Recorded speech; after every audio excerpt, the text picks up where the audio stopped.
Yes, everybody. School is canceled because people are suffering right now. Don't you get it?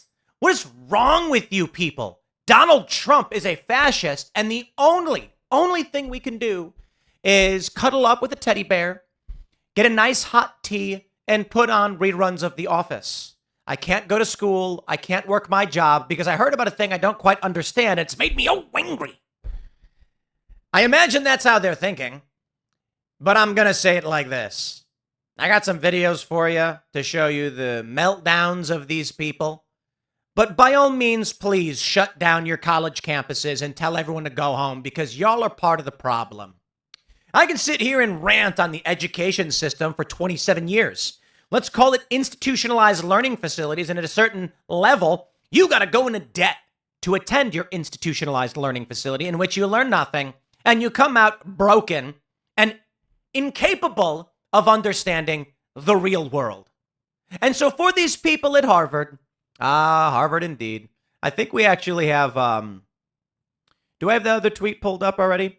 Yeah, look at this. At Ohio University also canceled classes because they're breaking down. They can't handle it. Well, I know many of you want to hear the news. But before I play the news for you, I need you to hear from this young woman. Don't you understand the pain? Don't worry, I know. I'd love to just bring in the suspense, but I fear too many of you would take the video seriously because I would never just play a video of a woman screaming for no reason abruptly in my news reporting. But this one's really funny. So I hope you enjoy the next 25 seconds. If you've lost faith in humanity, clap your hands. If you've lost faith in humanity, and this is your villain origin story, if you've lost faith in humanity, clap your hands.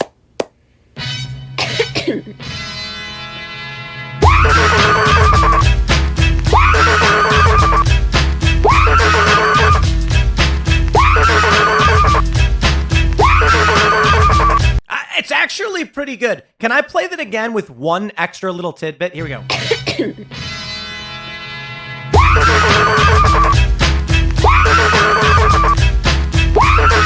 There we go. I saw this. I couldn't resist. Shout out to Stephen Hilton. He says, I fixed it for you. This is a real video. I'm assuming it's recent. I'm seeing all these compilations of young college liberal meltdown over Donald Trump's victory. And just the House of Pain remix for Jump Around was too good to pass up. I hope you guys had a good laugh because here's the news from 11 hours ago from the Harvard Crimson. At 7 a.m. on Wednesday, Sophia R. Mamukari woke up to a phone call from her mom. And the news is that Trump had been reelected. I still had some hope that she was going to win by a small amount, and then I woke up this morning and that's not what happened. On election night, students gathered at viewing parties hosted by friends, House tutors, and Institute of Politics, and the Harvard Republican Club to watch the results. The next morning, it was a somber campus. When Samantha Holtz Googled the election's outcome, she said, my heart dropped a little bit. Being at Harvard, I was surrounded by a lot of people who were very pro-Harris, so in my mind, it was already a decided election. It was a little bit of a shock to me. Luke P. Kushner said he was really, really disappointed. Space to process. In Harvard's freshman dining hall Wednesday morning, Holtz joined a teammate to eat breakfast with college dean Rakesh Khurana. According to Holtz, Khurana told students to let yourself feel a bunch of emotions about how this is going to impact us in the future and listen to other people and how they feel about it too. No, I say, I reject your psychotic weakness. And dare I must cite Andrew Tate. And I'll tell you why. Criticize the man all you want. Certainly he's got detractors on the right and the left. For a lot of things he said and done, don't care. He said something really important. I love this video from Andrew Tate. He said, a rocket ship to the moon doesn't stop halfway. It doesn't give up and take a break. It keeps going. And if you stop to take a break, you'll never make it to the moon. And I was like, that's actually a pretty good thing. You know, I don't listen to the guy regularly. I can understand why a lot of young men look up to him. Despite all the accusations and everything against him, the message is clear. If you want to make it, you've got to be that rocket ship to the moon. But he also had another statement that and these are the ones that go viral. If you're truly paying attention, you'd understand why people like the guy. He said, when I wake up, it doesn't matter how I feel. I have a job to do. If I'm sad, if I'm happy, if I'm tired, it does not matter. I wake up and I do my job. I was like, wow, that's a good message. It is. I agree. I wake up some days, I'm dead tired. But I have a job to do. No one's telling me I have to do this.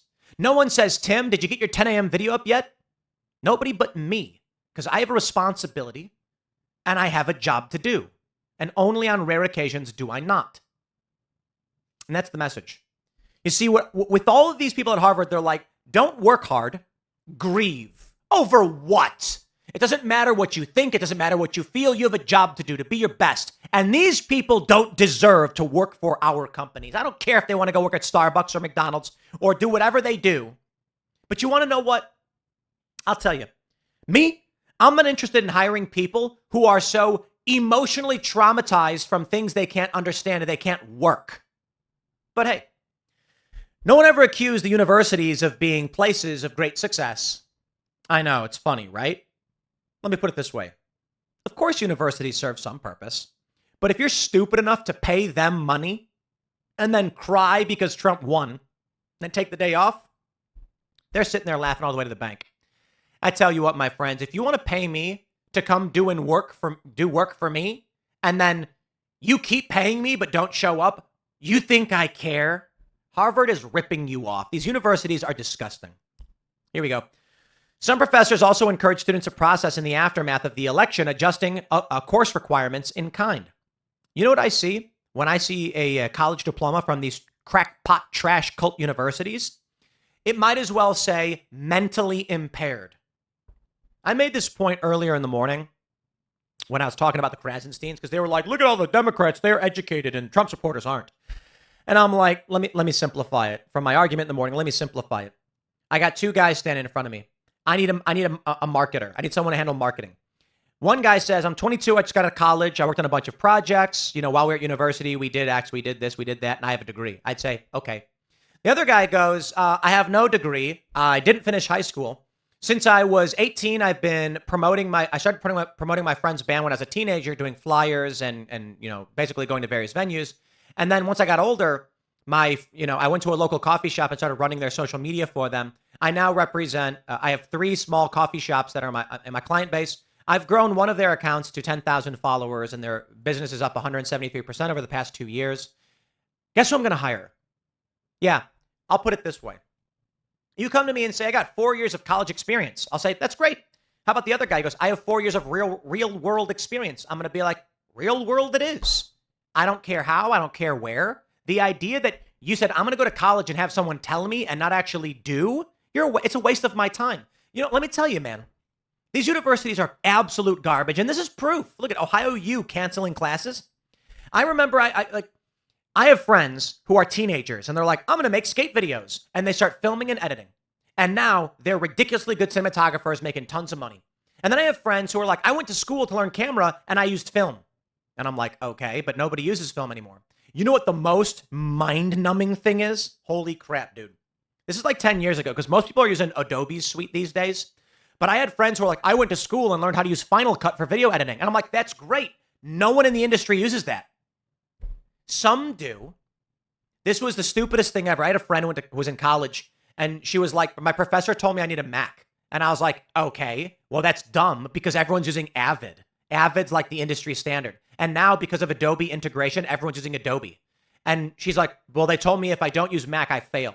And I'm like, oh, okay. You're going to graduate with proficiency in Mac and you're going to go to these companies and they're going to say not interested. And guess what? For us, we use Adobe Suite. Why? Because we need Illustrator, Photoshop, Premiere, Audition, etc. And then people are like, yeah, but I use Final Cut. I'll be like, well, then learn Premiere and come back. Universities are insane. Meet Amy Chadwick, a professor. She canceled classes today because students are traumatized. You know what, man? If you're going to go into debt for these people, you deserve it. I'm not going to come to your defense. Hi, all. I've decided to cancel class today to give space to those who are devastated by the election results. I've already interacted with students who are hurting badly, who are scared, who are tired, and who are unsure how to go on. For those of you who are sad, scared, traumatized, angry, etc., please know that you are not alone. There are resources available to help support you, and there are pathways forward. Please take time to take care of yourself, find small joys, and hold close to the people who matter to you. I know not everyone is upset at the results, and I hope we can be gentle with each other today rather than create division. I will be in my office today during class time if you want to stop by to talk. Yeah, because it hurts because I'm traumatized. Yeah, well, look at this. This is the original video of the woman screaming, and I don't care to play that. I want to play this one again. Villain origin story. If you've lost faith in humanity, clap your hands.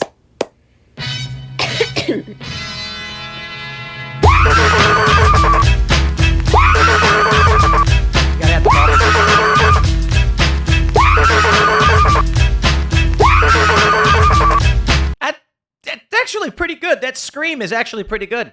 You know, I'm impressed. And then, of course, we have this one. Oh, it's quiet. I gotta refresh it.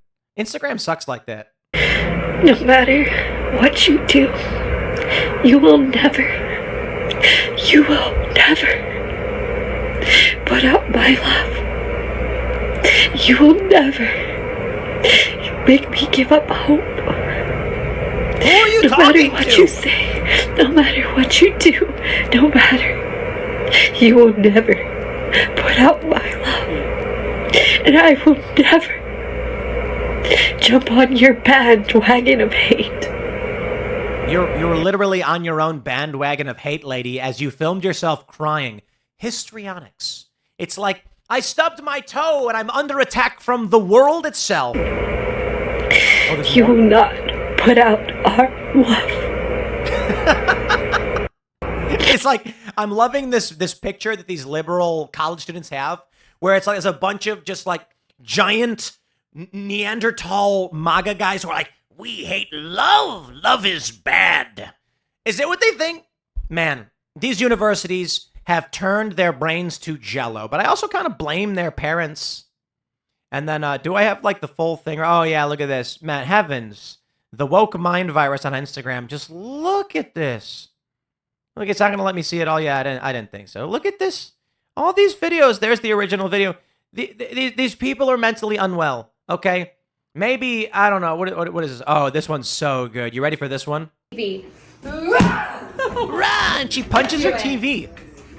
And this, she's like... Hey. Really? Yes. Yeah. Fuck that TV and fuck that asshole. She's just punching her TV. It's them announcing Trump as winning. It's Trump giving his speech, and they're punching the TV. You ready for it? I'll buy. Histrionics. Maybe not that fucking hard. Okay, well, I'll buy it. Dude, your TV didn't do anything. You don't need to break a TV. I get it. TVs have come down in price quite a bit. But holy crap. This is it. This is where we're at as a country. Ah, man. I gotta tell you. Young people, I don't know. I get it, I guess. You're young. You have no idea what's going on in the world. You're trying to navigate your way in. And you want to fit in, and social media is telling you to do and say these things, so you do. And this is what we get, and this is where we're at, man. Talk about... I'm worried for our future generations, because I'm gonna stress this to you guys. Boomers voted Kamala, millennials voted Kamala, Gen Z voted Kamala, and it's only because Gen X came out in huge numbers that Trump won. Indeed, that is true.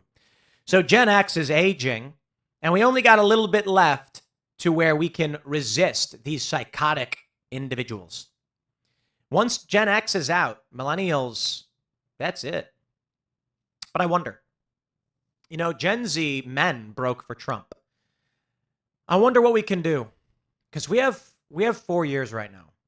It's not yet begun, but things can change for the better.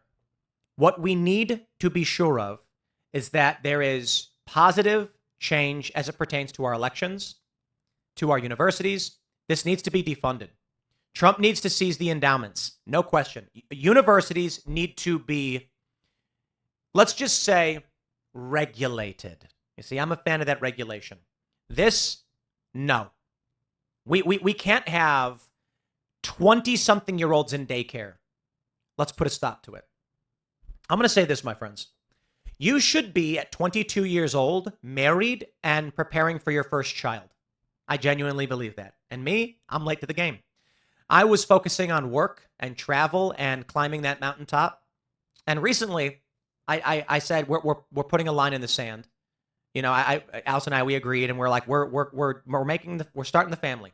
We're not going to sit around and wait to run a business, to care about staff, to care about anything other than what we need to do. The problem we have right now is that millennials and the younger generations are becoming permanent adolescents. When they're in college and they're crying and being told you need safe spaces, you know what? I tell you this, go watch Interview with a Vampire.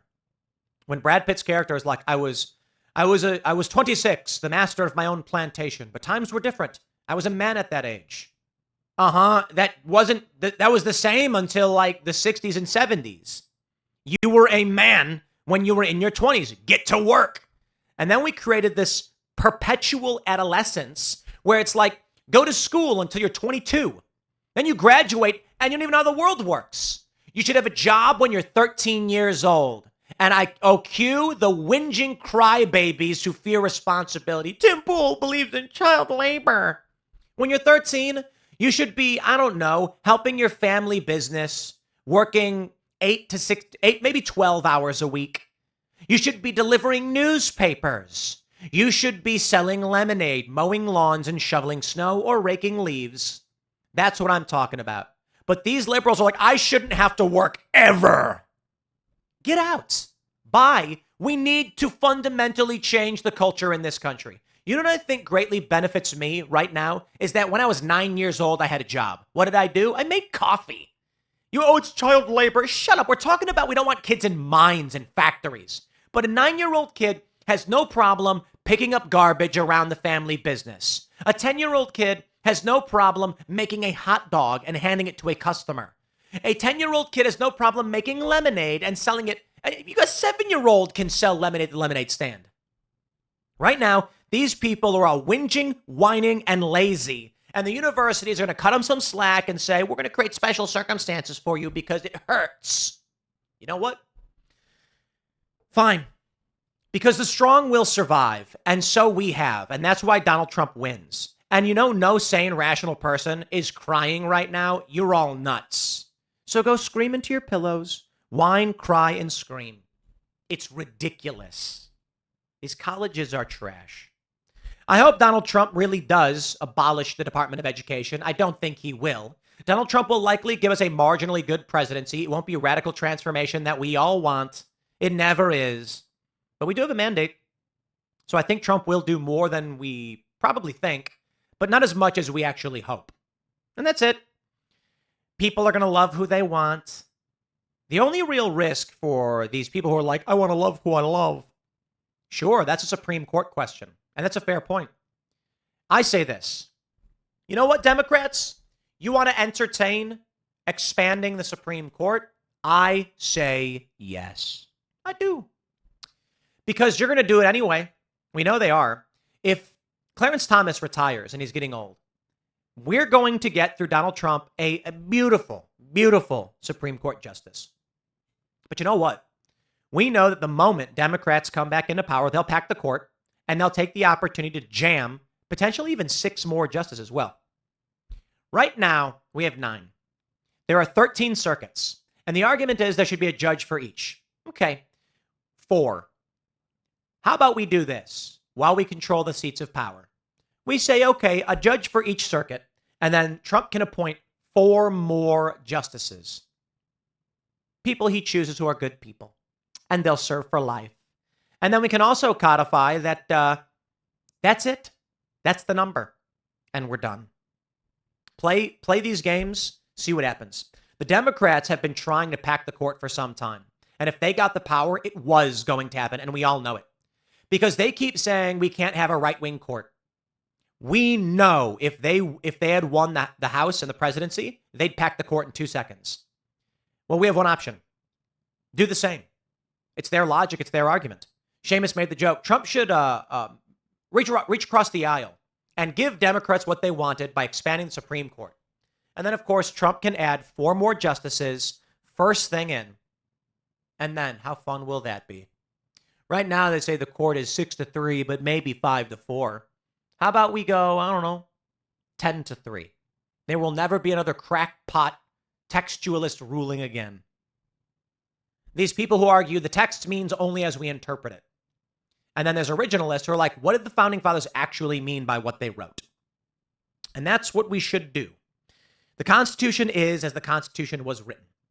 We are not an amorphous nation who changes its values. Its values change when we come together and agree. And we don't. And you need a 2/3 majority. You need an Article 5 Convention of States. Good luck. If you can't get it, you're not changing the rules of this country. Now, here's the best part. If everybody agreed the Constitution should be amended, it would be no problem to amend it. But they don't agree. So let's pack the court. Democrats wanted it, and then they lost. They floated that game to us, and we won. So I'll take it, ladies and gentlemen, and I hope you all do too. Smash that like button, share the show with everyone you know. Head over to castbrew.com and buy Cast Brew coffee. You know what we're doing right now? I asked Seamus to make us a short commercial that's 15 to 30 seconds long that we can put at the end of all of these videos for Cast Brew, because I never really do these shout outs. And it's funny, go to timcast.com as well, become a member. I'm hanging out with the Daily Wire guys, and you've seen their stuff. They do the reads. I don't really do the reads. And that's actually bad for us. So I try to avoid being overly advertising. I don't know what the right word is. Sponsory. But there's a certain degree we can tolerate, especially for our own coffee company and our own website. So Seamus is going to make an extremely offensive commercial that mocks me relentlessly that I think is funny. We already talked about it. And we're going to do a series of escalating insults. I don't want to say too much. It's all in good fun. If you can't laugh yourself, what do you laugh at? So go to timcast.com, join the Discord community. I'll tell you why. The founding fathers, they met in bars, they met in pubs, and they shared these ideas. And those ideas led to this great nation. And many of you I know have already asked. They say, Tim, where do I meet people? How do I make friends? How do I get involved? You go to timcast.com, you click join us, you become a member, you join that Discord server, and you will join tens of thousands of people. I kid you not. That's the tens of thousands who are going to share ideas with you, talk about what for, and I'll say it like this. Many people have already made friends. You're going to be in that chat and you're going to say, I live in Cincinnati. And they're going to be like, bro, come on down. We got this pub nearby. We got wings. I live 2 miles away. And boom, you're hanging out with somebody who shares the ideas. You're laughing, you're making jokes, and you are organizing.